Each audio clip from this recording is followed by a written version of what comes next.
real soon. Just kidding. We'll get you in there. Here we go, we're on. Good luck. All right, good morning. Today is Thursday, February 13, 2020. We're here for a work session. Please stand for the pledge. Tim, can you take the lead?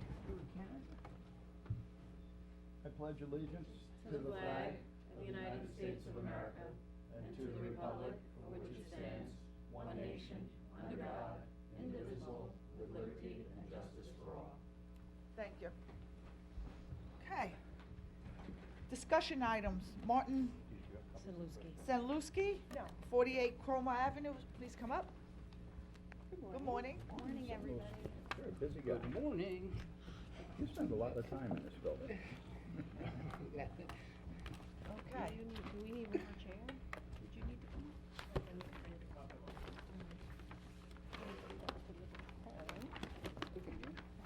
Good? Yeah. Sounds very good. We're good. Hope this stuff happens. Yeah, I'm Right? excited to see a resolution on this. Oh, yeah, that's good. We're handing out a copy of Karen Glue's staff report for the sake of brevity. We also I did actually a summary of it also, so you don't, you had a short version and a long version. Why do you think you gotta use the clip notes? Okay, I'll take the long version. Here's it. Thank you. All right, I'll just jump in if you like. Yes, go ahead. Okay. Thank you. We had previously reviewed the special permit site plan, and we had talked about it with the town board about a year ago. But as part of their review, the You gotta be louder. the DEC, because they're in the Wild Scenic Recreational Rivers area, said they would need a variance for the expansion of industrial use. So they had to deal with the DEC, and they finally got their DEC permit at the end of January. It now shows that they're going to retain or restore 30% of the site as native plantings. So, due to that fact, they had to scale back the building in size quite a bit. Basically, it's before the town board because they're proposing, in addition to the industrial building, they're proposing a liquid propane facility with 9 30,000-gallon tanks. And in the industrial A zoning district, a special permit is required for this use. So, just to go into it a little bit more, previously, a 2-story building with a gross floor area of 39,588 square feet for industrial office use was proposed, plus a 2,304 square foot industrial building for liquid propane storage and office use. The plan now shows only one building. As I said, it's been scaled back. It has a first floor of 13,120 square feet for the industrial use and a second floor of 13,328 square feet for office use, which would be accessory to the industrial use. I just wanted to mention also that plan previously, and Marty, you can jump in if I'm incorrect on anything. The plan had previously shown 18 separate tenant spaces, and now it's not showing the separate walls and. Correct. Yeah, what I also handed out, Karen, I put this together for, just as a graphic. This was the original site plan, is the second page of what I handed out, I colored in. It showed the buildings and all the development. And then if going to the DEC, this is the current site plan, so you can see how it Yes, changed. substantially. Now, we were informed by the DEC that we had a very good standing with regard to getting the variance. So we could have developed it that way, but it would have taken more time. So in the essence of time, we chose to be more environmentally friendly and go with the solution that you have in front of you. Right now, what we do is we didn't show the layout of the tenants, only due to the fact that we're not sure exactly what all the tenants will be, but also now we have a basement area. Previously, we were on a slab, so we wanted to do all the plumbing ahead of time and take our best guess at it, and we'd probably end up chopping some slabs later. But now with the basement, we don't have to do that. So we just left it a vanilla box for now, but it, will be an occupied industrial spaces. Right, and it could be occupied by one tenant, or it could be Or- occupied by 2 or correct. 3 or Exactly. 4, That's so right. It doesn't matter, that's an interior alteration permit, we're just looking at the That's correct. footprint of the building today, correct? That is correct. Now, it does look like you increased the number of propane tanks, 4 more tanks than the No, original. It looked like, well, it shows 4 on here. well, the original Oh, one I 5. reviewed had 5 on here. had 9 tanks. Okay, just that it showed 5 on here and then it shows 9 on here. Actually, what happened was on this one here,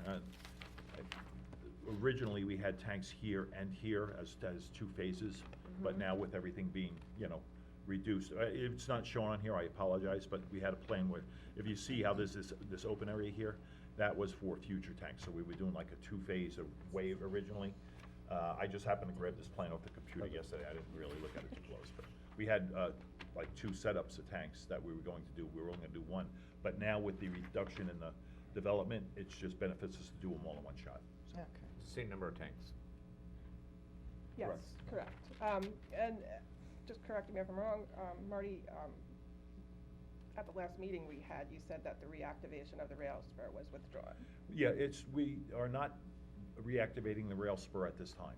So if, maybe in 20 years, who knows, but right now it's not part of the plan. If it were, it would be a subsequent, approval down the road. Maybe or maybe not, it's not considered segmentation under secret, right? Because we're just reviewing what's before us, Yeah, correct, They're Jefferson? withdrawing completely from the application. Correct. Thank you. Perfect. So if you do end up reactivating the rail spur, will they need to come before the board again, or? Yep, not to resubmit all over again. Okay. All right, good. Just a little background on the property.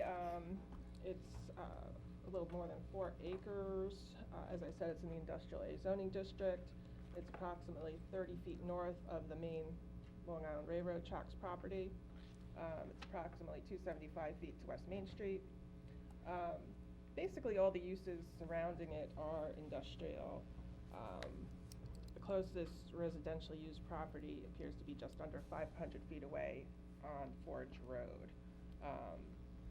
And there are some residential uses further that I describe in the report. It's outside the Riverhead Sewer District, but it is in the industrial receiving district for Pine Barrens credits, which they will need for sanitary flow. As far as SECRA goes, back last year, the town board had classified the action as unlisted and requested lead agency. It actually should have been considered a type 1 action due to more than 50 parking spaces proposed, but the only difference would be that coordinated review would be mandated, but we did coordinated review as part of our SECRA. I thought we were changing the code too with regard to that 50 parking spaces. Didn't we have a public hearing on that? That was for existing and proposed. They're proposing more, so it's automatically. Now it's just proposed. Okay. 50 more proposed. So I have prepared a resolution that would reclassify the action and make a negative declaration for SECRA. In my full staff report, I go into more detail about all the responses we got back from various agencies.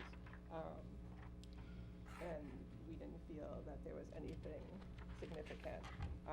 I did contact PSEG, and they indicated that they'll have to raise pole height on 2 poles on Permer Avenue, but I think it was only 5 feet, so that's not significant.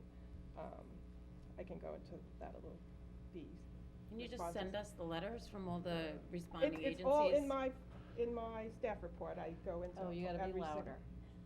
It's in my staff You'll report. have to shout. Shout it out. I know, but the last time we discussed something regard to SECRA, there were members of the board that were concerned that they didn't see the actual letters. Oh. And so they didn't want just the summary of your report. I That's why can- I'm I can- requesting I that can you just provide that. scan it and email it to all of us so that there aren't any last minute. No problem. Good, I can do that. Now, where's the Problems. loading done? They show a loading dock, right here, but it's too narrow to meet the width for 2 loading docks that are required, so, 10-4. one of the things that, before you can do a, I remember that just recently. before you give the applicant a special permit, any variances that are required would have to be obtained. And we can deal with this before they get their special permit, Correct. but, I had it appears variances would be needed for insufficient parking because there's short 8 parking spaces, insufficient loading berths. I'm not sure, Marty had indicated at one point that maybe they would be doing some loading in the basement, but We do, I actually. don't know because it's not on the plan. Yeah, we definitely would not require any variances. We'll widen the loading space, and we will actually widen the loading space. That was one of the things when I saw in Karen's most recent comments, so that's not an issue. Parking, we do have an allotment for parking some of the employee spaces in the basement. We could easily fit the 8 cars along the rear wall of the basement. But also, one of the things we did not do, which we will now go ahead and do, is we will show the requirement that we will maintain as far as bathroom facilities, and there is a stair, 2 stairs and an elevator that can be backed out of the parking requirement. We have not done that. So we're confident that we'll meet the loading and the parking, and we will add additional street trees if necessary to be in full compliance. We will not require any variances. Okay, great. So we can expect to see the parking added and the loading. Well, I think what Karen and Jeff had indicated, which is correct, I mean, the special permit being more the use, those are issues for site plan, because after we're done with the special permit, we still need to go before the planning board with a public hearing and go through site plan approval with this the isn't planning for board. this So those are real application site per plan se. issues, correct? Okay, but it does say that according to section 301, 311A, that the variances would be required and obtained from the zoning board of appeals prior to the issuance of a special permit. So he would have to modify the plan To show that you're not gonna need the variances. that he's not going to need the variances. Right, exactly. otherwise we'll be in violation of town code if we issue a special permit without that being demonstrated. So Marty, it's your intent that you're going to modify the plan so you do not require any variances, is that correct? Absolutely, yeah. Okay, so, how fast can you turn that around? Because I think we need that. Quickly? Okay. How about by 3 o'clock? Okay. Okay. Okay, Arthur? The right people. How about in the next half hour? Well, just as far as next steps go, I did prepare resolutions for the board for the February 19th town board meeting to set the public hearing for March 17th at 6 p.m. and to reclassify the action to have the town board assume lead agency and issue a negative declaration for secret. So, But those two are on for next Tuesday, the neg deck and the assumed lead agency. both are on Yep, for the next- 19th. Right. And then the meeting after that would be for the scheduling of public hearing. No, they're both on for the they're both on, to set the public hearing and the resolution to set the public hearing and the resolution to give a negative declaration are on for the 19th. Okay, I did not see the resolution on for scheduling the public hearing, that was why I was asking that. Oh, well, I put it into Minitrack and I emailed it to everybody who's Yep. supposed to check it, so. That's okay, just as long as we adopt the neg deck first. Yeah, Well, it's- that's the sequencing in the resolution packet, but, we apparently put in that resolution, the minute track, to schedule the public hearing. But, and when we looked at the agenda in your agenda packet, I didn't see the resolution in that, so we'll have to check with Diane to make sure that's in the packet. Okay. Yeah, Okay. it's okay, as long as we know about it and it's We in there have by copies. close Is of that business something tomorrow. different than we have? This is for the public hearing, and this is for secret. Yeah, I didn't see it in the resolution packet, so just make sure it gets So included you're in the gonna minute submit track. the new plan today, and Yeah. will we see that, or? Yeah, absolutely, yeah. Just and the email the special- board a copy of it. And the special permit could be, because again, the special permit's about the use of the gas, propane, we wouldn't even be here if it was just the industrial uses. And just as a point, it could be the special permit is issued, and that could just be a condition, that the parking and loading docks will comply with zoning. I mean, it's, you know, We typically want to see the variances approved. but we'll still before have it special here by permit. 3 o'clock. Okay. Marty, just so you know, it's been the practice of this board that if you need variances, you have to get those approved before the issuance of the special permit. Right. So, We will- but correct. you're gonna amend the plan, no variances, we'll look at that. Yeah, and if there are other things that were mentioned in the report, some of them That- I thought could be handled as part of the site plan Right, review. and that's the one thing important to remember, this is just for the special permit, there are a lot of site plan issues. The planning board will take care of that through the site plan application process. Okay. This is Maybe you can just for let the me know special what permit. the others are. Yeah, well, my report has I know. it goes into great Okay. detail, so. And we Yeah, have so the just, if you could fast track. I will email forward us the- the amended site plan with showing that no variances are necessary and that, and then if any of the board members have any questions, we can come over if we can't see it and Yep. look at the larger copy. So Marty, when you, after you make the revisions, also email a copy to Karen. Absolutely. Perfect. And I will forward all those letters from other involved agencies. That'd be good. Perfect. And Karen, if you could just indicate in your email when you forward it to the board that no variances are required as per the current Yeah, revised. when I do that, Thank you. yes. Good. Okay. All right, guys, thank you. Have a safe flight. Good, thank you. Thank you. And thank you for Trip. Hopefully you're scheduling that going that way, I somewhere greatly warm. appreciate it. I Thank hope you. you're going You somewhere too. warm. Yeah, it is, yeah, we're going down to Take Daytona care. 500, so, Thank you. All right, Thanks, everybody. thank you. next on the agenda is Bruce Kagan, Don't go far, Jefferson. Have a nice trip, Marty. Safe one. Alternative Transportation Committee. Is the presentation, right? Yes? Yes?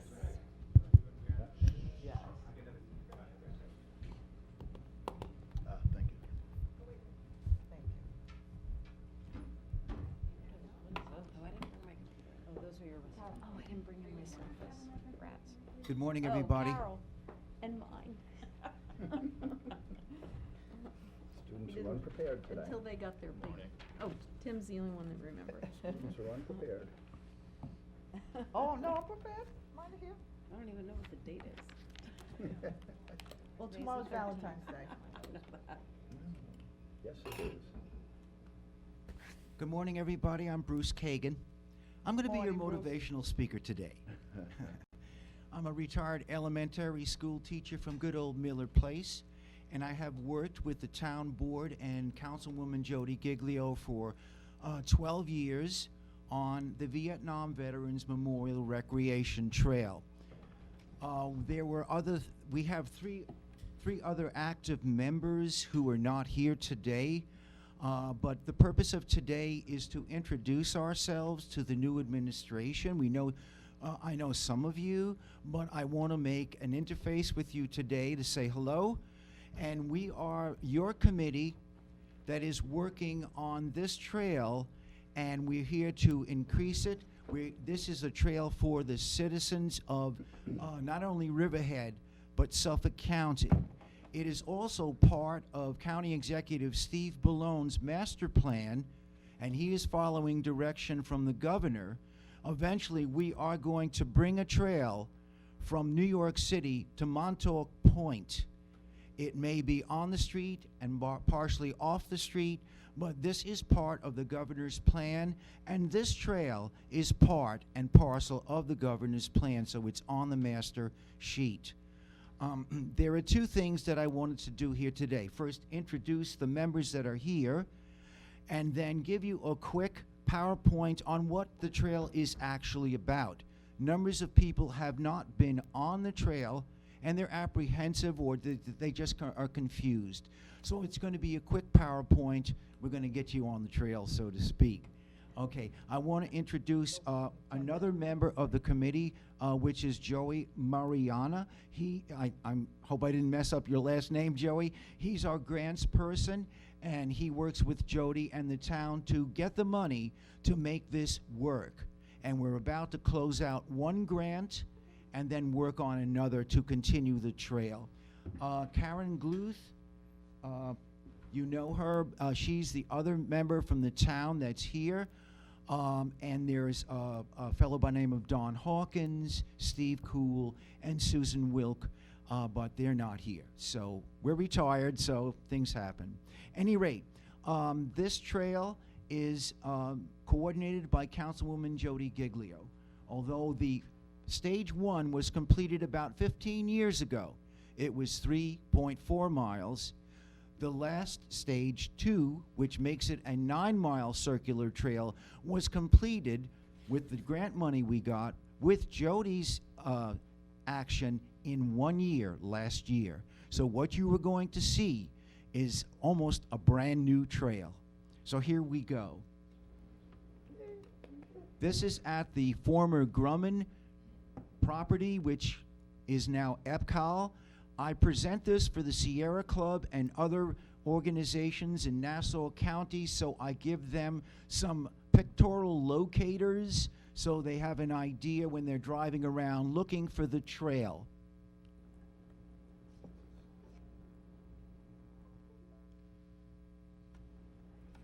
This is the Grumman Memorial with the Jets. The trail goes behind it. Here we are as a Calverton sign. And this sign, looking east on Middle Country Road, will tell you it's time to turn into the parking lot. Veterans Memorial Park. It's around the ball fields. And what's going on electronically is nothing I can do about. I just take care of the content. This is the Epcot property. And I'm going to say this, that the trail that you're going to see is the jewel of the East End. It is an unusual circular trail that, for the most part, is inside the perimeter security fence. I've been on many rails to trails throughout at least the Northeast, and this is extraordinary what you have under your direction. It is a true jewel. I want to give you some rationale for why I'm hoping I can get all of you on board with continuing to support this trail. And also, when I call the office and I say we need the grass mowed or the trash cans cleared, you know who I am. Okay. I taught school in Miller Place for 38 years. And in the late 1980s, one of my students wound up under the axle of a Jeep. He wasn't killed. However, it launched me in an endeavor to create recreation paths on eastern Long Island. This is one of the endeavors, thank you for the local government for allowing me to work on. This is, as you turn in front of that sign, this is the parking lot that you're going to get into. Back here is the dog park and the pickleball court. Over in this area are the ball fields. At any rate, I launched myself in creating trails. This is looking east at the parking lot. The trail is on the eastern side. There's a low wooden fence here. That's looking at Middle Country Road. Now this is not this is more than the trail, because the fellow from the group has an app on his phone and it maps exactly what his bicycle does. This area down here is not the trail. This is the trail. This section, this is called Line Road. This is the public Line Road. This section was added last January. This section from here all the way around to here was completed last summer in whirlwind times. The total, you'll start here. The total perimeter mileage is 9 miles. There is a section of Pine Barrens.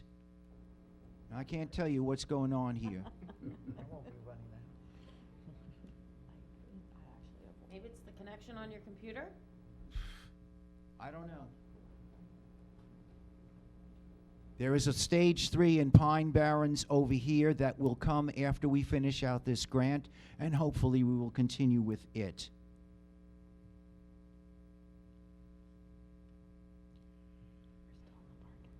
At least once a year, my wife gets together with her sisters. They come throughout the country to meet at different places. This year, it was our turn to host the sisters, and though it was 94 degrees, they decided that they were going to explore the trail that Brucey's been working on for so long. Kathy lives in Brooklyn. She lives in Ohio, and there's my lovely wife, Carolyn. This is the start of the trail. You don't want to be walking in the thick grass, although I do see people doing it. This is a schematic for a sign, or we are going to have numbers of signs created by the Parks Department Ashley Shandell is going to be in charge of that, and when the weather gets nice, they'll be created and posted. But we are going to say, wear approved bicycle helmet. New York State law states that children under 14 years of age must wear an approved bicycle helmet while bicycling. We recommend that adults wear one also. It is our responsibility as a municipality to display the rules of the road, so to speak. I spoke to law enforcement. I spoke to Rails to Trail Central. They said that we have no means of enforcing this, and the only person that can enforce the helmet law is a police officer if they were on the trail at the time. I've spoken to people, but again, you can just politely say we recommend this. And these are some other rules. Notify walkers, slower walkers and slower cyclists, etc. So the committee is working on these signs, and they'll be done according to Riverhead standards. For your information, this trail has become the #1 most used park in the town of Riverhead.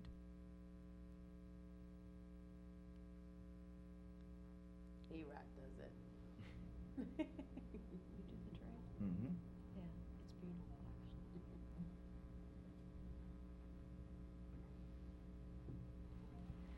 Well, we have the technician coming here because it's out of my hands. Okay, people are out in the clean, fresh air having fun. It's a celebration. If you're looking for further rationale for why you should support this trail, Teddy Roosevelt stated that a healthy and vibrant citizenry equates to a strong nation. Bruce, if you could just step closer to the microphone, please? Thank Sure. you. If you're looking for a rationale to continue supporting this trail, President Teddy Roosevelt said that a healthy, strong, and vibrant citizenry equates to a strong nation. And that is my wife, signaling the entrance. This is a line road of the new section of the trail. We are going to have a sign with an arrow on it to show people how to get onto the trail itself. We don't have them yet. We need them. Now, this is the section of the trail that was completed last January. You'd think that you were in Maine. It is so gorgeous there. And even on a hot day, it's cooled by the trees. There are guardrails protecting the drainage areas so no one goes astray in there. There are beautiful kettle ponds at the end. This is the end of that section of the trail, and this is the Grumman Boulevard. We have kiosks throughout the trail, and that is part of the DEC requirements. These folks came from Germany, and they heard about our jewel, and they were bicycling the trail and just delighted that we had this in our community. Right across from where they're sitting will be the start of Stage 3. This is what is remaining of the original perimeter trail that was used by the security force for Grumman Aviation.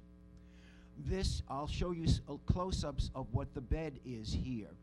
We have a clearance from the Pine Barrens already. They said that the trail is already in existence and has been since 1940 and 50, so you're not clearing any trees, you're trimming back branches, so we have permission to do this once we get grant money. It is going to, however, remain a crushed stone and a porous air, we can't pave it. It's going to be a limestone because it's in the Pine Barrens core area. Yes, thank you. It has to be porous and drained. We cannot pave there, but we do have permission to do this. This will add another 2.4 miles to the trail. You'll just need a little fatter tired bicycle. We're coming from down here, and this is the Pfeiffer Community Center. Now, this is a crossing of Berman Avenue, and the main road is out here, so you do have to stop here and watch traffic in both ways. We are going to have signs put up this spring and arrows to show you that you simply go across the street to get the trail. This is an active rail line. although it only does come about, the train, I've seen it maybe once a week. It's pretty cool to ride next to this.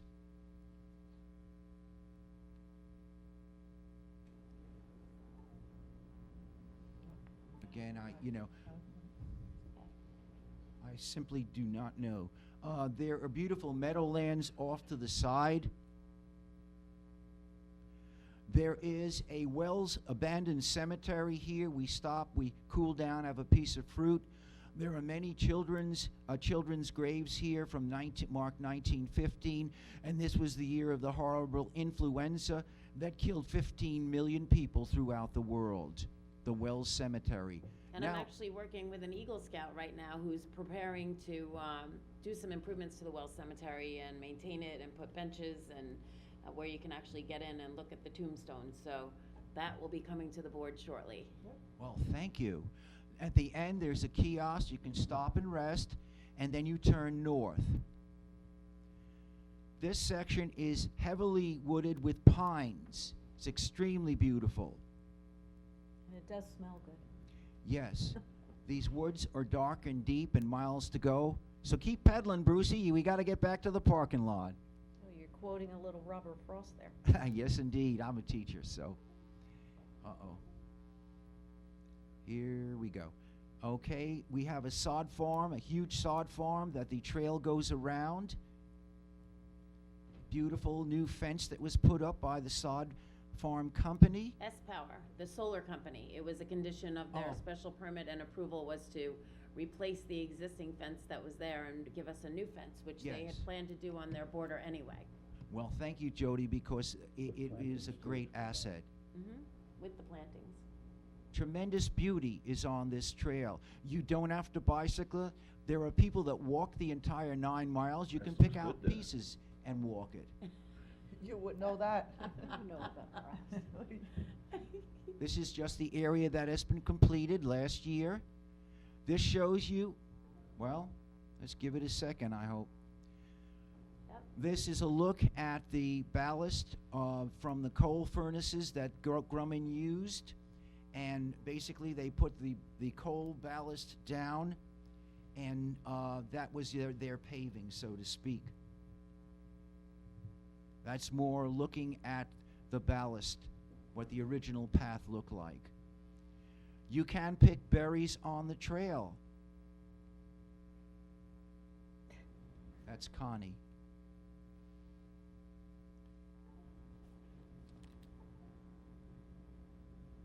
Okay, you hear birds. Just people walk the trail to look at birds.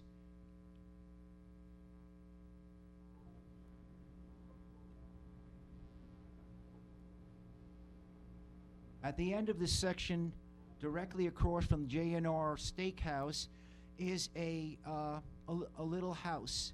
It's not on the Epcal property, but this was owned by the Polish landowner. I met his son, who he's since passed away.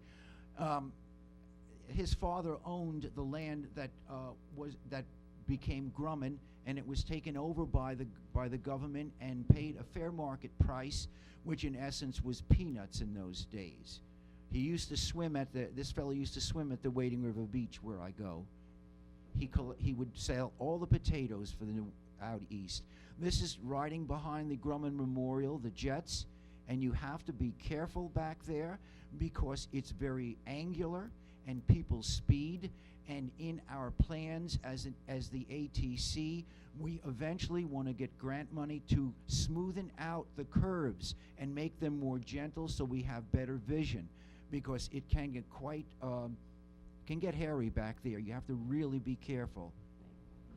And that's the older portion of the trail, That's the the 3 old- miles that is much narrower. And so, and it's almost 10 years old now, so there's some maintenance work that needs to be done on that original trail, and the hope was to get grant money to mill and mix in place, and then to make the trail the 10-foot wide as the rest of the newer portion of the trail is. Yes. So that area takes caution, and I always blow the whistle, so to speak. And that is my wife, and that is the recreation path. Now, I want you to bear with me 1 second, because there is another trail that affects the board, and it is coming up in my next, I'm gonna do this very, very quickly. I work with legislator Sarah Anker and Suffolk County, the engineer Bill Hillman. It's called the North Shore Rails to Trail. It's 10.6 miles. It goes from the town of Riverhead in Wading River. There's a section of Wading River, about a half a mile or 3/4. Jody knows the mileage. It's not much, but part of the trail starts in Riverhead, in Wading River, and goes all the way to Mount Sinai. So I'm your liaison with Suffolk County and this trail that is being constructed as we speak. So if there are developments, or I have to bring things to you from, let's say, Sarah Anker, this is the trail I have worked on for 20 years. I just wanted to show you that. This is Mike Cosell, Ronnie Cosell, and Dennis Byrne. I didn't go on this ride because they were riding in tick-infested areas, but these two started the trail.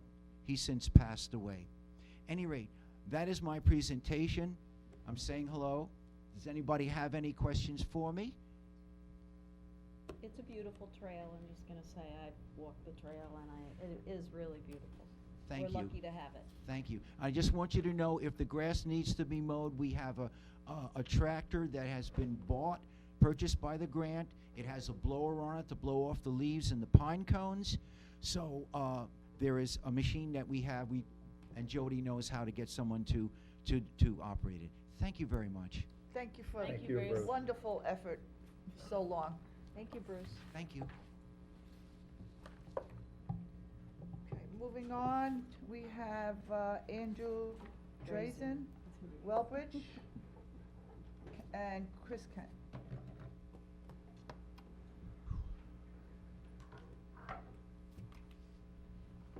Makes you wanna How go are ya? ride your bike, doesn't it?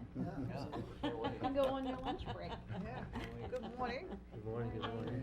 Bruce, that was really How are you? good. Thank See you you. again. Nice to see you, Andrew. Long time no see. Happy New Year. Good, same to you. See you, Frank. Good to see you. Tim, how are you? Good to see you. Jody, Okay. how are you? Good. Good morning. Morning, Frank. Christopher? Well, Sit here? yeah, sure.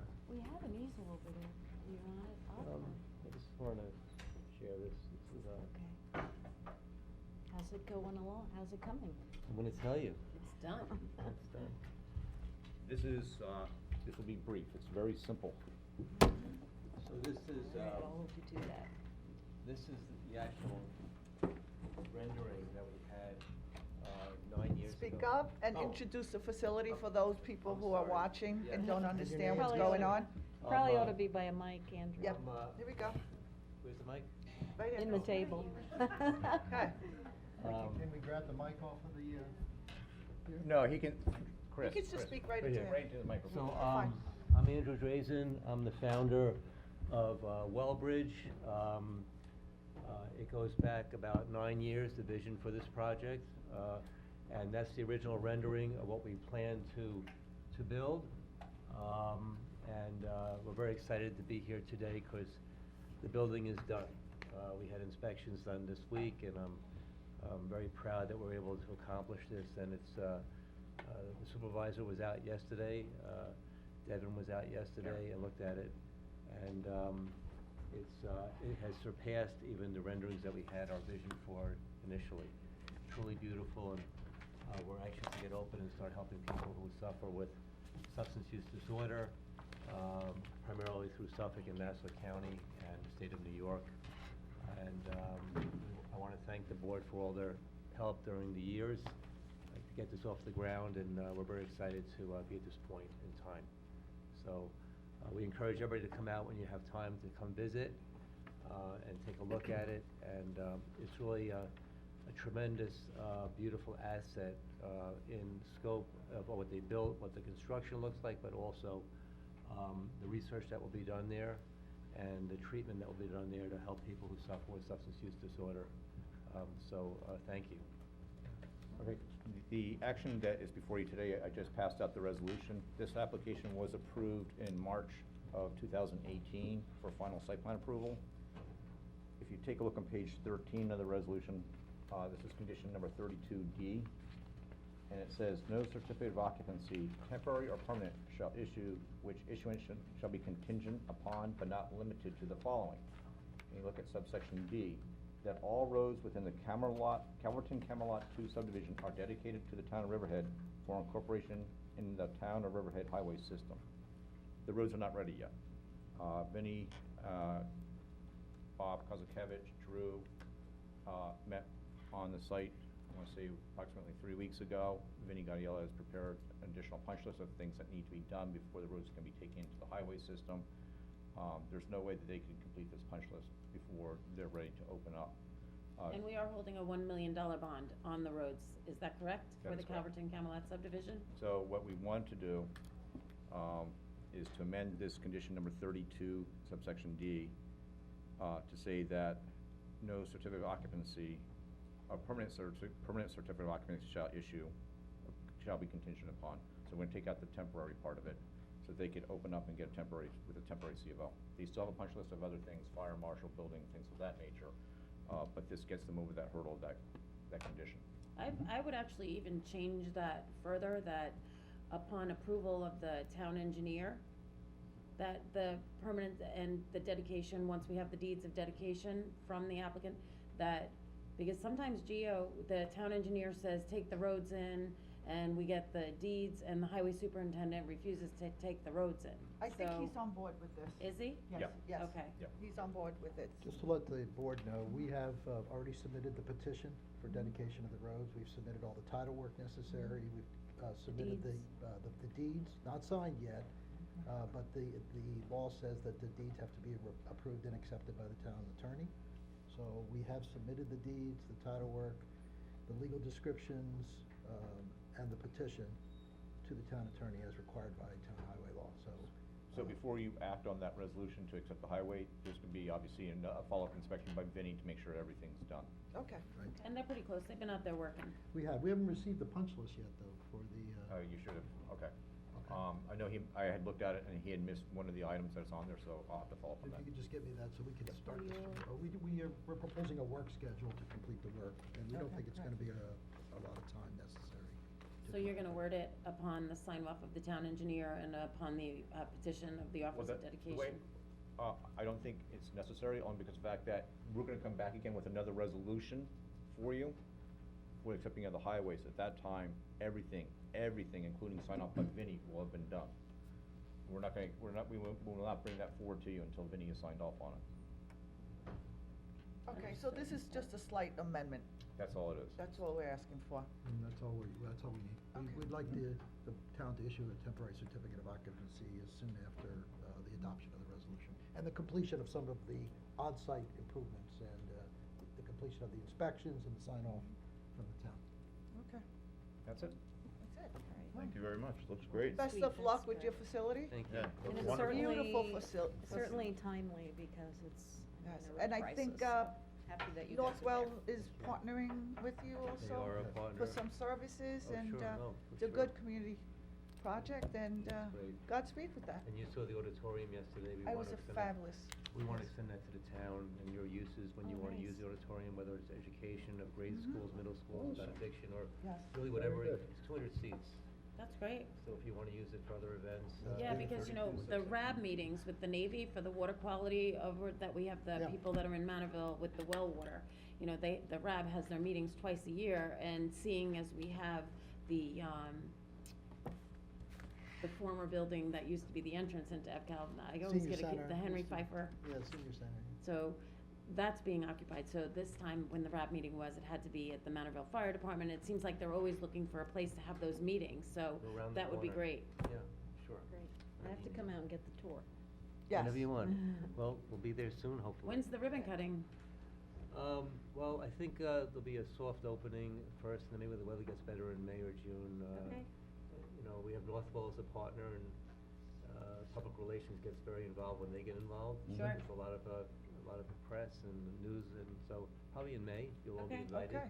Let us We're know. looking forward to Very it. good. Of course. Thank you. We need the state inspectors to come first, so. Yeah. Oasis, Yeah, they can't come down until we get the TCO.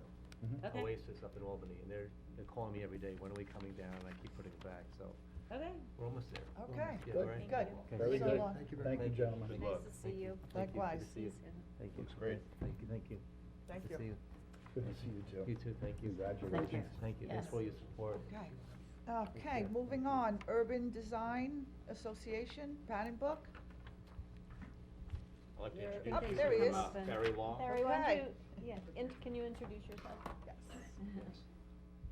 Too much talking yesterday, huh? See if this is on. Today.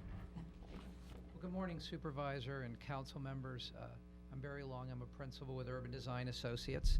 We are working in support of the town on a pattern book for the character of the downtown area. And today at your working session, we would like to give you an executive summary of what we've been working on and a little bit of information about the community meeting that we'll be holding tonight to receive additional feedback from community members. Before I start, I'll just ask, do you have any questions, or would you like to launch right in? Oh, we'll watch. You'll ask, okay. And hopefully, we won't have any technical difficulties with this one. It looks good so far. So, what I'm going to run through for you today, some of you in one-on-one meetings have seen portions of this, but not everybody has, and we know this is being live broadcast, so I apologize if you've heard some of this before. I'll try to keep it interesting. But we're going to go through just a brief overview of what the pattern book process is, a sampling of community feedback to date. We're not going to get deeply into it because that's going to be released through the town's website once all the information has been gathered, so the community will have access to that information. Preliminary suggestions and questions, where we are and what we're going to be asking the community for on feedback tonight, some of that. And then finally, we wanted to let you know that not only are we having a presentation this evening, but the most important part is doing a preference survey and breakout exercises to receive feedback from the community. The way this process works, we're surveying the community to develop the pattern book. However, at the end of the day, 5 votes sitting at the table have the vote. We're not voting on things, we're doing preference surveys, and we want to be crystal clear about that. But we want to provide you with as much information from the community and stakeholders as we can. So there's 3 concurrent studies that are going on right now. Our firm, UDA, is working on the blue area, the downtown pattern book study area. There's another study that's going on that in support of the town, Nelson Voorhees and Pope is working on the transit-oriented development study area. We're coordinating with them, but those are separate studies. And then you're also doing, if you didn't already have enough on your plate, a comprehensive plan update. So you're doing it all. The comprehensive plan update covers the entire town. However, we want you to know that our study and the transit-oriented development study are meant to fit together like puzzle pieces. We are coordinating with the other consultant, and they're also meant to fit like puzzle pieces into your comprehensive plan. So we're not creating additional work, but there are these 3 separate studies, and we want to be clear about that. You can see the boundary outlined here in red of the downtown study area. It roughly follows the downtown commercial 1 zoning, which is why this area was defined. It's not exactly pegged to that because some of the blocks which are zoned for other things are pulled in, which are associated. But the area around the transit station has separate zoning. And that's why there's 2 separate studies, and we think that you did the right thing in doing those studies separately. We're in the second step of our process, exploring ideas. We were here in October listening. We've been working on a significant amount of analysis since. We did an online survey, which will be closed out tomorrow. But we're in the exploring ideas phase, so we're having follow-up meetings with stakeholders this week and community meeting number 2 tonight. And as a follow-up to this, there'll be another online survey. What's a pattern book? Folks at the table know, but the folks that are viewing this on TV may not. But the Downtown Pattern Book is going to guide the development of future community character for the Main Street area. There's 3 key principles. It's community-driven, based on resident involvement, and locally controlled.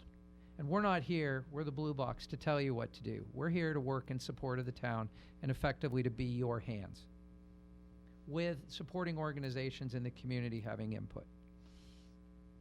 So what are the elements of a pattern book?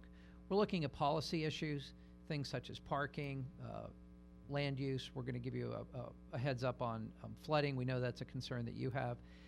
And then the main focus is guidelines for public areas, streets, parks, squares, passages, alleys, and guidelines for private development, building scale, massing, height, setbacks, materials.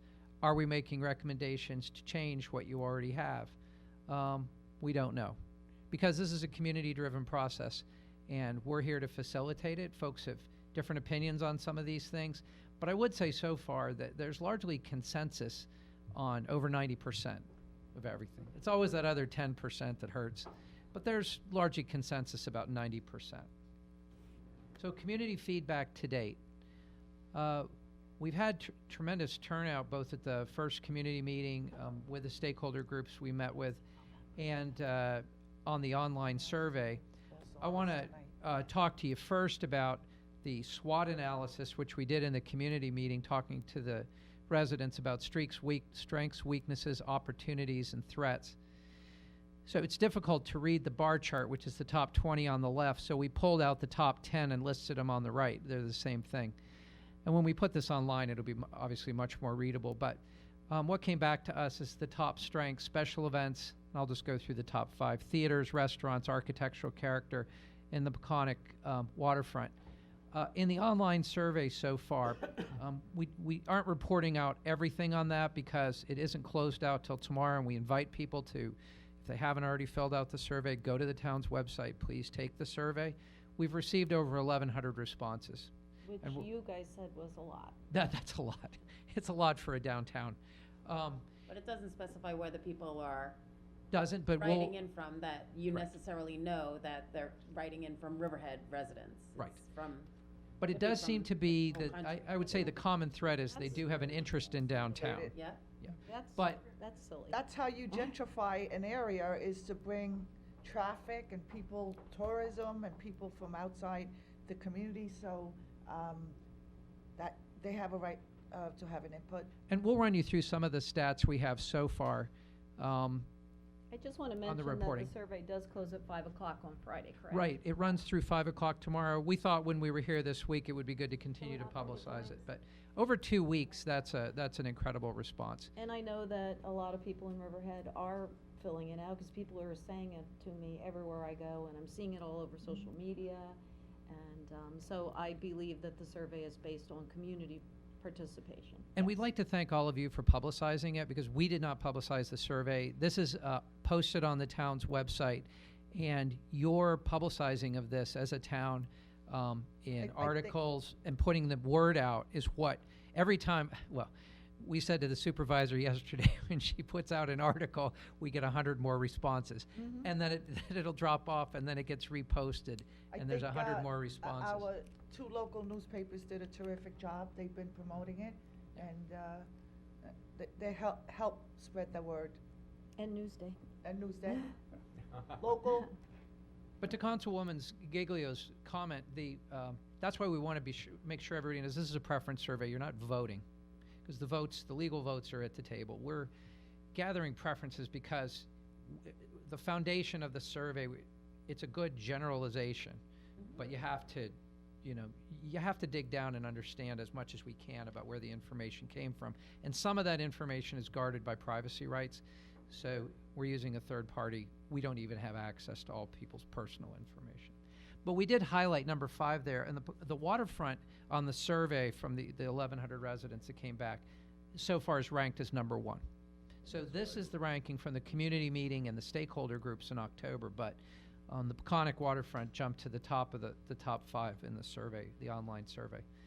And with the residents, we did another thing. We asked them to put green dots to reflect strengths on maps, and again, we'll put this online, but it shows where the strengths are, and they're largely on the unique cultural attractions such as the aquarium or the Suffolk Theater, the Science Center, waterfront. On weaknesses, safety and the perception of safety, traffic, current zoning regulations, and perceived lack of parking are what came up in the community meeting, and vacancies. In the online survey right now, vacancies is number 1, followed by safety and perception of safety as number 2. But those vacant storefronts on the survey are what residents said were the respondents said were the biggest issue, which also would lead me to believe that you knew something about downtown if you saw vacant storefronts and responded to it, but that's just anecdotal. You can see a lot of the red dots are concentrated on those vacancies, even from the community meeting. The block of vacant buildings right across from the Suffolk Theater is an issue or discussion in every meeting. Comes up. Opportunities, riverfront development, creation of a new town square or park, small local business growth, increased multifamily units, and improved streetscapes were all seen as opportunities. In the online survey, small and local business growth is #1 right now. And then, again, a lot of the opportunities are concentrated along the riverfront and on vacant buildings. And then finally, we asked about threats, flooding, lack of police presence and safety, downsizing of current zoning, parking supplies not adequate, and affordable housing doesn't support retail, which has to do with diversifying the types of housing being built downtown. Were identified as the top 5. Online, though, again, lack of police presence and safety jumped to #1, flooding was #2. In the online survey, so these are just some preliminary numbers, which of the following best describes your relationship, this is of the 1,100 respondents, to downtown Riverhead? Check all that apply. So 75% said that they were residents of the town of Riverhead. And then other categories were things like I own a business in Riverhead, but the majority responded that they were residents. And if you live outside of downtown, which hamlet do you live in? 25% said that they lived in Riverhead Hamlet. However, all the hamlets were represented. So that was interesting too. And the survey ranked which hamlet you came from. Have you attended one or more public engagement sessions and stakeholder meetings concerning the Downtown Riverhead Pattern Book? 85% said no. And this is kind of an interesting thing, I think, for you as a town. And community engagement, and we've done this for a long time. I've done this for 30 years just personally with UDA, but it's changing. You know, we didn't used to have this as a tool. So we've met with about 200 folks face-to-face between the community meeting and stakeholder groups. 1,100 people responded online, had an opportunity for input. I think as you think about how you gather information in the future, this is going to be a challenge for you, how to get the broadest input from your constituency. And the online tools, a lot of them are brand new. And how you sift through responses to see what the information you're getting is going to be a challenge. But this is a new challenge for councils and for towns, and we think that's interesting. Fascinating thing here, the yellow bar at the bottom. About 2% were not sure if they'd ever attended a public meeting or a stakeholder group meeting. So we're not sure who those folks are, but we might want to reach out to them and see if everything's okay. So it's fascinating what you see in I know surveys. he's making a joke. Maybe they didn't know what a stakeholder meeting was. I don't know. Does downtown Riverhead need more public open space, and if so, what type would you prefer? And we asked to check all that apply. 65% of respondents said we need more waterfront park, which was interesting because the town square has an $800,000 grant that you just received for the creation of that, and that finished second. But it was interesting how strong the aspiration still is for waterfront park. And then the gentleman that presented before me, trails is #3, but we find in towns and in cities, almost across the board, everywhere we work, trails are the #1 used things in cities.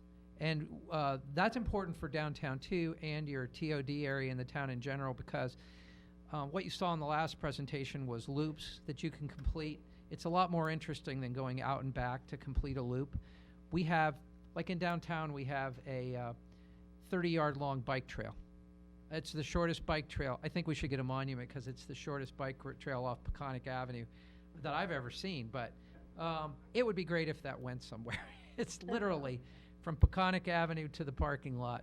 That's the bike trail. That's our bike trail. Yeah, and, Comes from 24, actually. It was a $3 million grant that the town had Well- received many years ago, and it comes down 24 Peconic, are we misinterpreting? Is that where it ends? Because there's only a short section that's signed.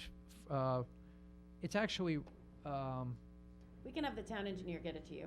we'd appreciate that. Yep. So I would just say related to that, and I don't think we put it in this presentation, but because in the this is some of the end of what we found out about the survey, but biking downtown was seen as fairly difficult. So we'd had a slider bar. That one scored fairly difficult. It was close to all the way difficult. And being a pedestrian downtown, we were surprised, was trending that way too. Being a downtown pedestrian didn't trend towards it was fairly easy. As far as uses go, the greatest aspiration for additional uses downtown is retail. I think this is common to everywhere we work, the love of retail. And then we're confronted with the challenge that retail in every context in brick and mortar formats is difficult right now. And it's changed over time. Downtown used to be the center of commerce for your town. Then it moved to the mall. And that trend is about 60 years old. Now the mall is fighting with online retailing. The aspiration is for more retail. You have a lot more than a lot of downtowns have, a lot more occupied storefronts. The second thing is entertainment. There too, you score, we think, very high. But the aspiration is for more evening entertainment opportunities. You are a little light on evening, but daytime you have some great attractions like the aquarium that you should be very proud of. And then more parking, parks and open space. Housing is the tan bar. It got about 15%. And then does downtown Riverhead have any issues related to parking? 55% said yes. 55% of respondents to the survey said there's too few parking spaces downtown. So either they speculated or they've tried it. I don't know, but we think there's a disconnect with what the reality is of what's available. So just in the interest of time, we're going to move on to our preliminary suggestions and questions that we're going to be discussing with the community tonight. So the pattern book is really shaking out around 3 topics, as we said before: local policy issues, guidelines for public areas, and guidelines for private development. And we can't say definitively on any of these topics where we're going to end up tonight, but we're not going to discuss all of them tonight in the interest of time because there's broad consensus around many of these things. I would say like what you need to do in your approach to flooding. I think right now there's broad consensus in next steps, and the town's already taken the next step, just for example. But some of the things need more discussion, like the mix of uses or pedestrian-friendly streets and passages and the character of development. So we'll be talking about those tonight. It's also important to understand what makes a great downtown, and there's this balance that has to be struck. So we have weaknesses that we talked about already from the survey and the information that we gotten from the community: perception of safety, flooding, perceived lack of parking, vacancies, too much traffic. Are these things that make a great downtown? And this is kind of a challenge. You know, if I say, let's just take the perceived lack of parking, that's fixed. So there's no perceived lack of parking, so I'm going to go downtown because I can park. We don't say that. That's not how we think. Or I'm going to go downtown because there's not too much traffic. If there's nothing to experience downtown, it doesn't matter if there isn't any traffic. You know, if downtown fails, there would be less traffic. Does that make it a great downtown? It doesn't. But these things are important for the town to address because they can be barriers for visitors to come downtown or residents to live downtown. So it's not that the weaknesses aren't important. We need to work on eliminating those weaknesses. I think we're excited where you are right now with your approach to these. However, there are metrics for downtowns about what does make a great downtown, like strong local entertainment, retail, and beverage focus. And you have that. Retail's a little skinny here right now, as it is in many downtowns. People living and or staying within walking distance of downtown. There's a ton of housing make a great downtown? In and of itself, it doesn't without that first thing. So what? People live downtown. If there's nothing to do, who cares? But populating downtown is important, and residents living downtown help with that. Public gathering places, like the town square that you are advancing, it's important. Social gathering places are an important metric. Retail beautification, it's important.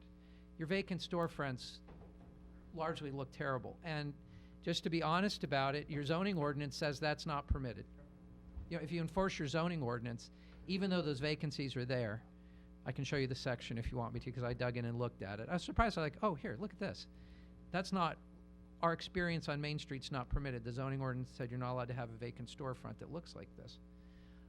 Activities and entertainment to bring life to the street are an important metric, and focusing on activities, experiences, not buildings. These are just some of about a dozen key differentiators for downtown. So people come downtown for a unique, predictable experience. It's not the commercial center anymore. It's about experiences. And the great thing about that is we're all experts in that. You're all experts in walking down Main Street and seeing how it feels. You know, how does it feel walking by Parabell's when there are people having dinner and the windows are open in the summer versus walking by a vacant building? How does it feel walking along your riverfront when you're fighting with the seagulls, like we were yesterday? How does it feel walking behind the buildings on Main Street and seeing open dumpsters and stacked pallets? We are experts. How does it feel walking down a passage with nothing going on? Not very good. Downtown is about experiences. So here's the wild thing. Zoning is what you use to create your downtown. It's like using a sledgehammer to create a Michelangelo sculpture. But you're really curating an experience. So what you have to say to yourself in everything you do to downtown is, what's the experience going to be? What's that going to feel like? It's not like intuitive, but fortunately we're all experts in it. And that's what makes great downtowns. You want it to be unique. You're not the commercial center anymore. It has to be a unique, great experience.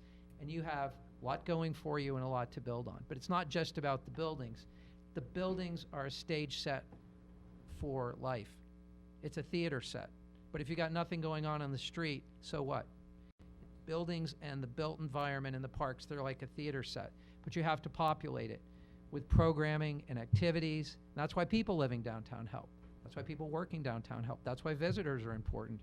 We like looking at each other more than we like looking at buildings. We like socially interacting with each other more than we like looking at buildings. Well, and actually, events was very high on, 80% of respondents said there should be more downtown events.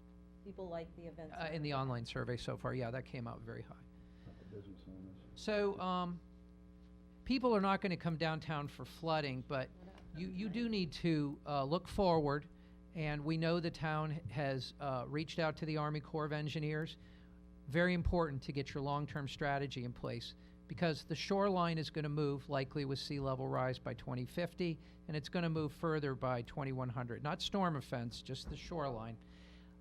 We need a strategy. Do we think this can be mitigated? Yes. Are we hydrologic engineers? No, we're not. So I can't tell you what the solution is. However, this is 1 foot of sea level rise in 2050 and 2 in 2100. So we really have about 20 years to get our act together. But you know how long things take to get done in New York. We really need to start now, because it's going to take 20 years to get this in place.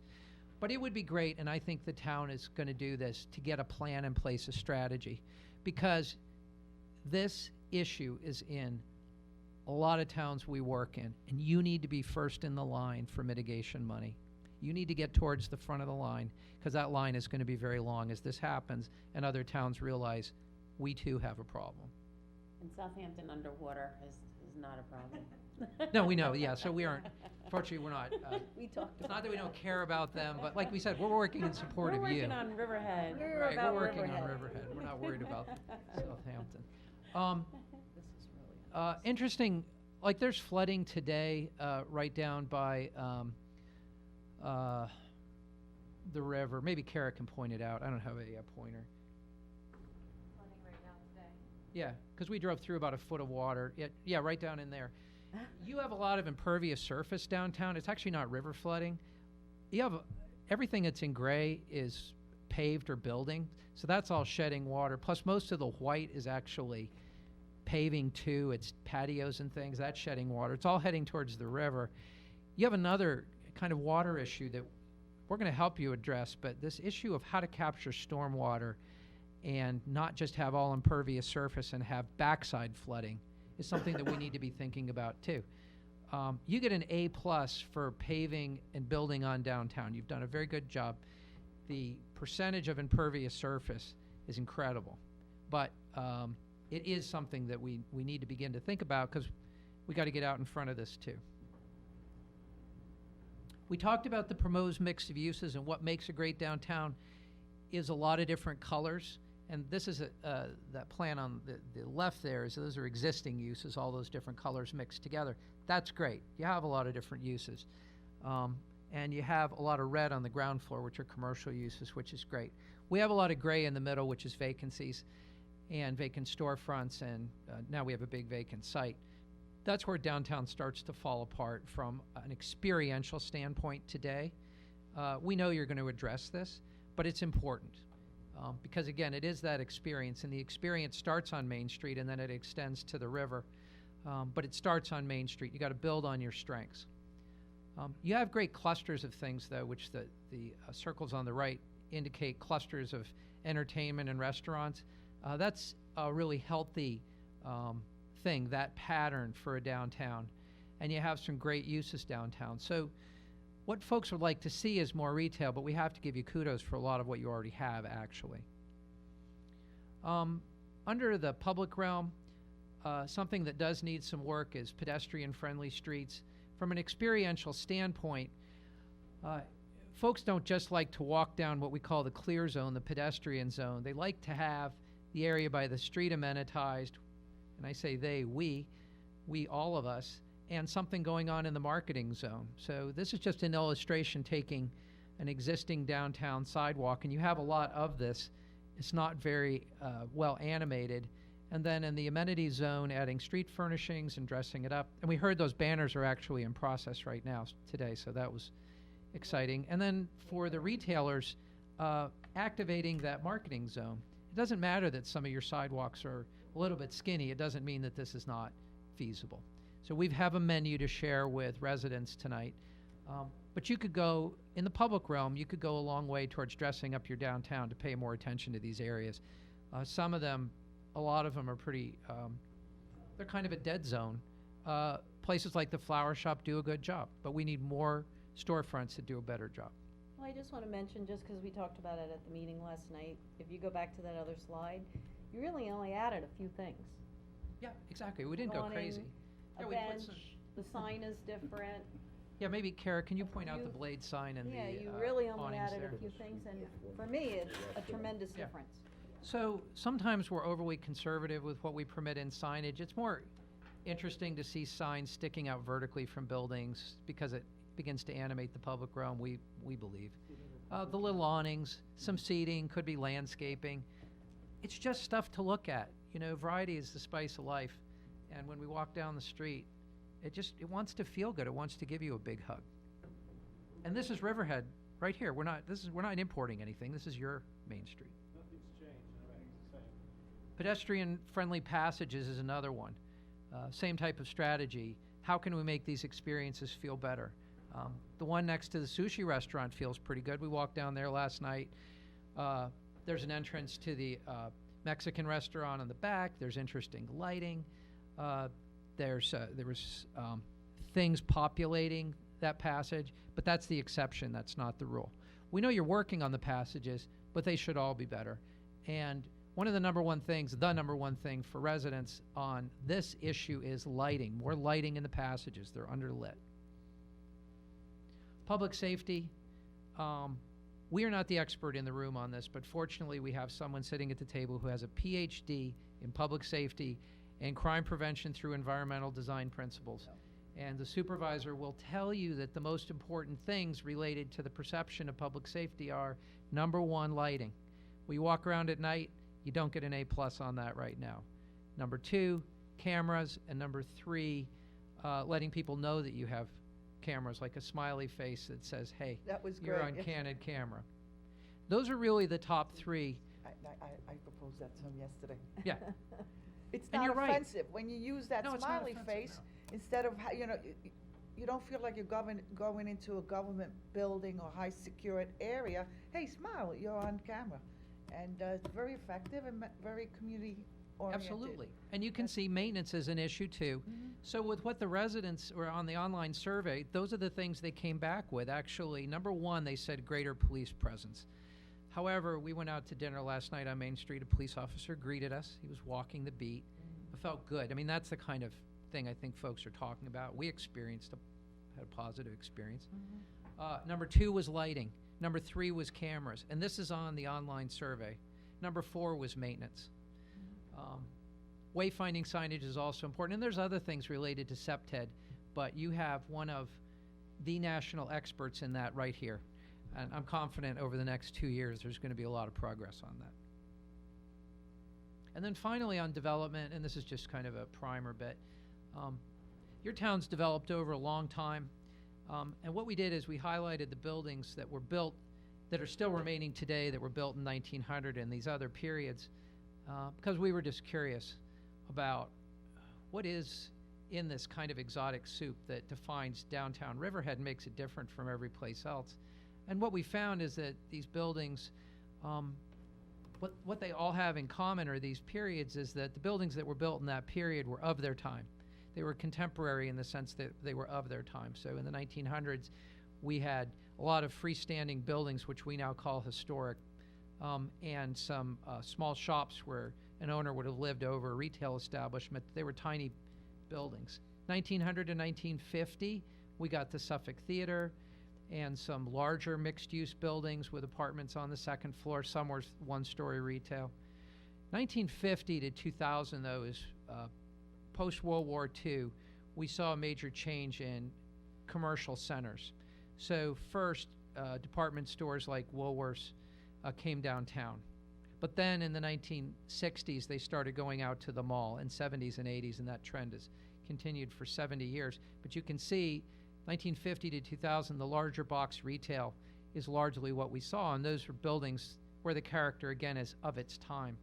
And then finally, 2000 to the present, we see the hotel was built, Riverview Lofts, Peconic Crossings, other larger developments. But the architecture there either tries to sort of fit into its context, or sometimes it's openly modern. But one thing that all these buildings have in common is they're all of their time. What it means is that the town is eclectic and it is authentic. Some folks feel that design should be more subscribed, so it's a little less authentic than maybe it is. But you have a very unique downtown. There's only one Riverhead. And when we drive through it, it's distinctive and you know it right away. So there's a positive to that. We're going to talk to the residents and community members tonight about how they feel about this issue of character. In the survey, 75% said architecture, there should be architecture character controls. I'm paraphrasing. But we don't understand exactly what that means, given that your town really followed a different pattern where you always built kind of its time. We regulate now today with your landmarks and ARB more than you ever have, to be honest about it. So. And then finally, this is to the last thing, one of the last things, but I think one of the touchiest issues is just how much you're allowed to build downtown on your property. So we've been asked to take a look at it. We don't really have any recommendations, but we are just beginning to study it. And since it was something we were asked to look at, we're trying to do it in ways that don't bias the conversation, but it's difficult. But your current zoning, and this is kind of a, this is a simple diagram, and it'll make more sense in a minute, but up under alternative A there, that's your current zoning. You're allowed to build 5-story buildings on 80% of downtown sites, and you can fill that entire box with program. It's called a floor area ratio of 4.0, but in our little diagram here, it equates to $5. And that's what you can build within your box. No one's ever achieved 4.0, because when you look at the uses on the upper floor, you just can't pack the box tight enough with program to get to that much. So you don't really get $5, but you're allowed to build it. So this- you were busy last night. I didn't doing take that long. Yeah, it didn't take that long. So the second one, alternative B, we asked the question, we said, well, you know, downtown is already 100% impervious. We really should be encouraging folks to build green roofs and retain water on their site anyway. What if we just took the 5th floor off and put it on the back on the 20%? How many dollars do we have? Well, we still have $5 left, theoretically. And then we looked at some other scenarios. What if we reduced what you were permitted to build, reduced this floor area ratio, which is a zoning term, to say 2.75 from 4? Would that have an impact? Yeah, it did, $3.75. So $5 is not $5 anymore. Is that okay? Maybe. I don't know. You guys have the votes. But it changed the context. And then if you cap building heights at 3 stories and you could only cover 80% of the lot, not 100% like an alternative B, what happens? You're down to $3. You know, 60% of what you can do in alternative A. And we say this because there always has to be a economic development discussion when we talk about architectural character. Those two things go together. You know, great downtowns, we've already talked about it. You're curating downtown. It's about the experience. So we got to make great experiences, especially on Main Street. However, without any economic development, downtowns die too. So we've got to find the balance point. So we illustrated those. This is the simple illustration that developers understand. This is the developer illustration, the money. And then this is the different alternatives. These are illustrations. This is not a building. We just, for illustrative purposes, wanted to show the real kind of implications of those things. So what you get today, and we can see something similar with Riverview Lofts. It's completing construction, 80% lot coverage, 5-foot tall building, 60 feet, 5 stories. FAR of 4 is permitted, but they get to like 3.2. But 4 is permitted. Same scenario, but we go to that alternative B where we cover 100% of the site. Now we're only at 4 stories. We did set back the top floor 8 feet, and this was assuming this hypothetical building faces Main Street to allow more light. One of the complaints has been on the south side of Main Street that if we build buildings that are too tall, they shade Main Street and compromise the experience. That's not an unfair observation. That's true. If you're walking in shade all the time, it's not very nice. We do like a little vitamin D since we spend so much time inside. So this is 4 stories, but you're still getting almost to $4 depending on how you, or $5 depending on how you configure it, but the building's longer. So it's very hard to see. It's subtle, but that building got longer, but it's not as tall. And the 4th floor is set back on the top. You can see it better in the right-hand image where you're looking at the party wall. So we looked at alternative C where we reduce the amount of square footage that you can build. What happens is that 4th floor gets completely, it's there, but it's really in the center of the building and it's almost completely hidden, so it looks like a 3-story building. And then finally, we looked at going to a 3-story building, and this is the character that you get. So from an experiential standpoint, it's important to have the discussion. But quite honestly, on Main Street, the character doesn't change. The experience doesn't change very much between those final 3 alternatives. And we've also been asked, you know, could you step back to 5 stories? And should we study that? We were asked today, maybe we should study what happens if you permit 6 stories but allow terracing back. We probably should look at those things too. But this is how this process is. It's iterative. And we go back and forth. And the final thing I'm going to say, I guess I have to say it from the mic. Hey, this is Carol Bryan, our urban designer from our office, who's sitting over there for just this purpose. But can you explain this, or at least point to the setback on the front? Your sidewalks are narrow, and buildings are permitted to be built right out to the property line. But right where Kara is pointing, there's a 2-foot setback to create about a 13-foot deep area of the building. And then the tower at the corner, Kara, if you can point that out, pops out 2 feet. So it would be preferable to have the sidewalk be wider in some places, but it's not preferable to shove all the buildings back, we don't think. Because what ends up happening is you create this really weird thing where new buildings are back and old buildings are forward. But that gives you this kind of technique, enough room to create that more of that marketing zone experience without necessarily really screwing up the buildings. So we're not big fans of shoving things way back. I'm trying not to be biased about things, so I'm just gonna tell you, as architects and urban designers, our experience is that can be a really bad move. So that's all I got to say about that. And tonight we'll be, again, talking to the community in this work session. If you would have things you'd like to tell us, we'd love to hear from you. We are on schedule to come back with, we hope, beyond suggestions, some recommendations for you next month, and we want to finish this up as quickly as possible so that you can move on to implementation. Perfect. I'd just like to say that, personally, I couldn't be happier than the work that, you guys have done so far. And, the community and also the community involvement in Riverhead has been great, but I do urge even more people to come tonight and to do the online survey. I mean, I think we can all agree that you hear a lot of chatter about what should happen downtown. We do see a lot of complaints online, or a lot of people have good ideas. But this is your opportunity to be part of the solution. This is your opportunity to speak and weigh in, and I think we are actually taking what people are saying and hopefully putting it to use.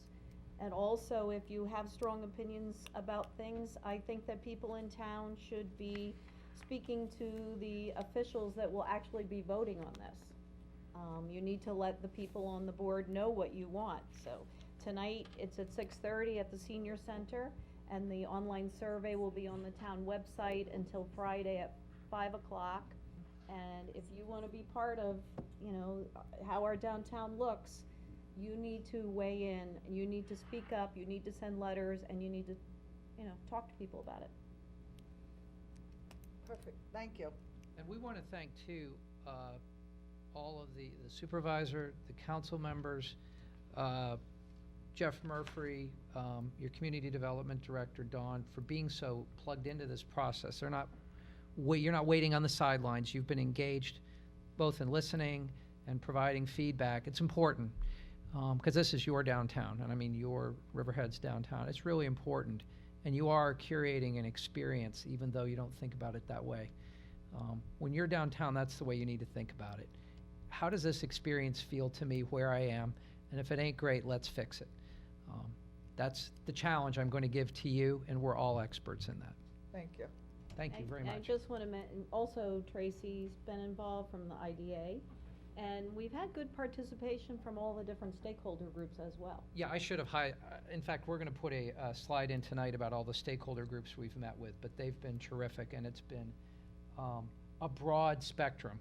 But some folks attend multiple stakeholder group meetings too, because they're on different boards, and so we're just trying to gather all the information we can so we can provide back to you all that information. This is going to be transparent, because ultimately you're going to be asked to make decisions on things. So thank you very much. And the results of the survey are gonna eventually go on the website. Summary of correct? the survey will be, we understand unless you say differently, but our understanding through the town's website. That'll all be made public. Also, the summaries that have been shown in the show tonight from the first community meeting will be made public. The second survey, after it's completed, will be made public. And tonight's meeting, there's nothing that's being hidden here. We're trying to keep everything very transparent. It's Great. all good information. And in relations to downtown, tomorrow we have a press conference at 2 o'clock, 111 East Main Street. Seems like we're going into a public-private partnership, and there's some. Larry? It's actually been moved to the 40 Peconic. Oh, We're gonna start there because we're Okay. worried about the weather. What's the address now? It's 40 Peconic, which is the science center. 40 Peconic, which is, okay, Oh, at the current science center. at the current. Location, then we'll move Okay. out for photos in front of At 2 PM, and we invite, obviously, the press, anybody who's private enterprises, and the public is welcome. 2 o'clock, I think there's gonna be refreshments afterwards, correct? Oh, refreshments, we're in. Okay. Free refreshments, wow. Too bad you're not here, Barry. I would've loved for you Remember, to this see is this. being broadcast live. Thank you. Okay, Thank you. moving on. Moving on to resolutions. Devin, can you come up and read the resolutions, please?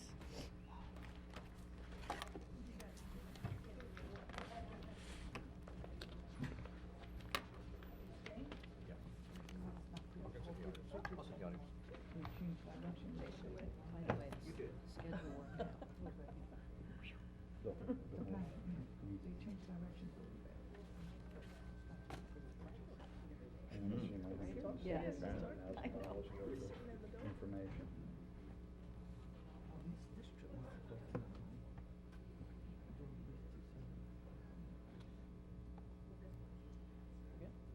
We're good, go ahead. Okay. Resolution number 1, authorizes highway superintendent to purchase Oshkosh snow removal equipment. Number 2, awards bid for marine unit, boat and outboard boat, motor maintenance and repair, 2020-2021. Awards rebid for electric motor repair replacement, including emergencies. Number 4, accepts the retirement of custodial worker 1. Who's retiring? I don't know.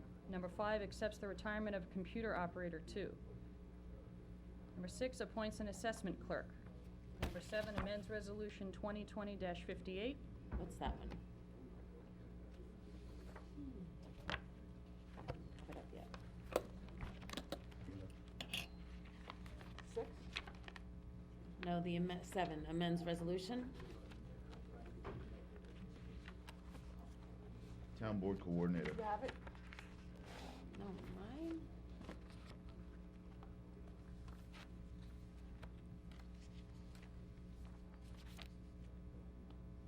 Come on, number 7. Yeah, really? That's a salary for the town board coordinator from, this is an increase, Yes. a pay adjustment Mm-hmm. to 41,500? Correct. 41,500? Mhm. Good. Number 8, set salaries of various recreational employees for the year 2020. Number 9, authorizes attendance at Fire Marshal IAAI conference. Number 10, Stotsky Park Bleachers Project 72001 funding. Number 11, Stotsky Park Playground Project 70169 closure. Number 12, Stotsky Park Handball Court Project 71903 closure. 13, ratifies supplemental site plan resolution regarding Peconic Bay Medical Center. Number 14, approves special event application of New York Region Sports Car Club of America. 15, authorizes the town clerk to publish and post notice for a public hearing for the special permit application known as 48 Cromer LLC on a parcel located at 48 Cromer Avenue, Riverhead, New York, also identified as Suffolk County Tax Map number 600-1191-32.1. And we gotta add the other one in for the secra on that one, right? I think it's 17 coming up. Okay. I think the secra has to be first. First, yeah, they should be reversed. Okay, so should we pull 15?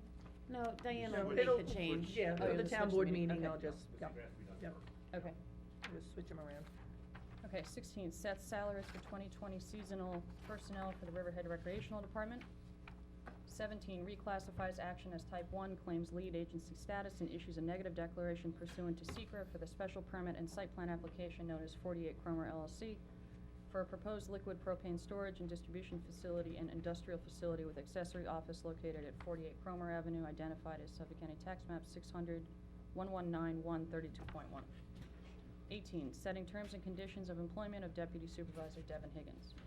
19, authorizes the removal of fixed assets. 20, authorizes the removal of fixed assets. 21, budget transfer for buildings and grounds. 22, amends resolution 163-2018. Number 23, authorizes the supervisor to execute a musical works license agreement with the SESAC LLC. 24, Town Board of the Town of Riverhead hereby consents to West Hampton Beach Village Justice Martha Rogers serving as Justice to the East End Veterans Court. 25, approves Chapter 255 application for Rugged Maniac, Long Island. 20. If I could, I apologize, if I could interject on item 25 with the Rugged Maniac. We're still waiting for information from the applicant on this.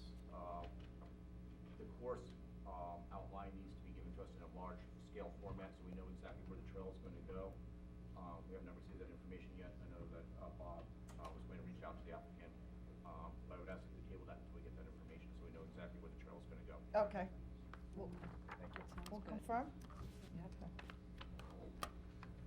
Okay, number 26, approves Chapter 255 special event application, North Fork Event Company, Inc., North Meets South. 27, assumes lead agency, issues secret determination, and authorizes the release and termination of easement which encumbers parcels affected by recorded easement and covenants made by Wading River Manor Associates. 28, authorizes supervisor to execute agreement with Riverhead Lacrosse Club, Inc. for referee umpire services for Town of Riverhead Police Athletic League, girls grades K through 8, and boys grades K through 3 lacrosse program for 2020 calendar year.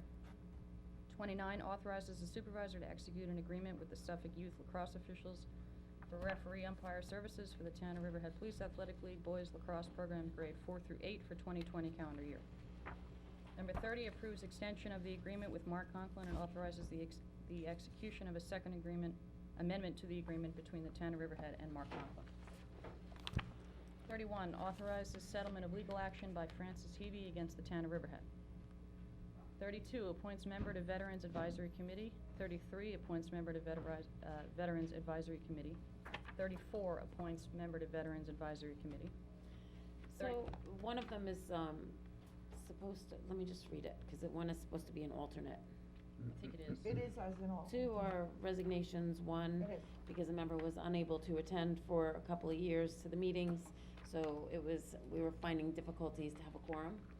And then the other one was a resignation because there is a new director of the American Legion, and one of the representatives has to be from the American Legion. Okay. Okay, 35, approves non-pro-tunc extension of the agreement between the town and Jeffrey Seaman, CEP, for services related to EPCAL 8-lot subdivision. 36, authorizes the supervisor to execute a stipulation with Local 1000. 37, authorizes the supervisor to sign a consultant professional services agreement with Brad Hammond. 38, authorizes supervisor to execute a property access agreement with Altice. 39, authorizes purchasing agent to attend Long Island NYS AMPO conference. And 40, reappoints member, appoints new member, chairman and vice chairman of the Town of Riverhead Zoning Board of Appeals. Perfect.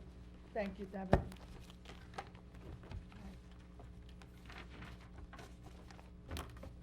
Anyone else? Okay, can I have a first and second to go into executive session regarding personnel matters surrounding the hiring of an employee, disciplinary action of an employee, matters concerning an employee and a CSEA issue, and a matter surrounding the job title of an employee, and we also have a contractual matter concerning an extension of a contract. Can I have a first and second, please? So moved. Okay. All in favor? Aye. All opposed? So moved.